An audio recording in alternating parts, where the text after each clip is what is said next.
શનિનું વૃશ્ચિક રાશિમાં આજે ભ્રમણ શરૂ થશે અને 2.5 વર્ષ સુધી વૃશ્ચિક રાશિમાં રહેશે. લગભગ આજે રાત્રે 8:50ની આસપાસ શનિનું રાશિ પરિવર્તન થઈ રહ્યું છે.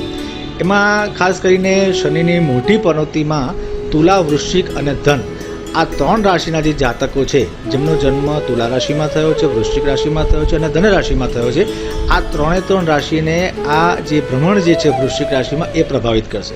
એ થોડુંક સમજવા જેવું છે.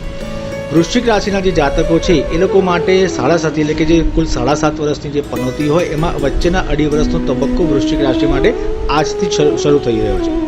ધન રાશિના જાતકો માટે આજથી પનોતીની શરૂઆત થઈ રહી છે, એટલે કે 7.5 વર્ષની 7.5 એની શરૂઆત થઈ રહી છે ધન રાશિના જાતકો માટે. જ્યારે તુલા રાશિના જાતકો માટે ઉત્તરથી પનોતીનો આ પીરિયડ છે.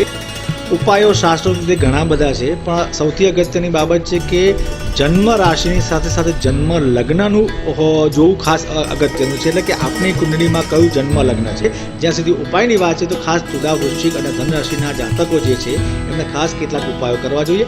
એમાં છે શનિનો બીજ મંત્ર, શનિનું પ્રાણ પ્રતિષ્ઠા કરેલું યંત્ર આપણા પોતાના ઘરના પૂજા સ્થાનમાં એને સ્થાપિત કરવું જોઈએ.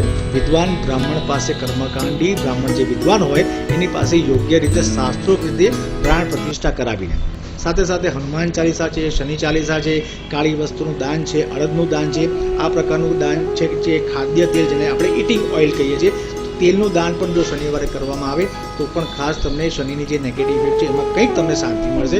સાથે સાથે આ દાન કોને કરવું છે એ પણ બહુ અગત્યનું છે.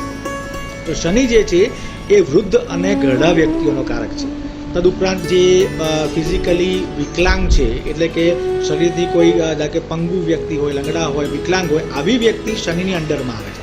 તો ઘરડા છે, વડીલો છે, રક્તપિત્ત થયેલા છે, જેને કોઢ થયેલો છે, આવી વ્યક્તિઓનું જો તમે દાન આપો તો એની શુભ અસર વધારે પ્રાપ્ત થઈ શકે.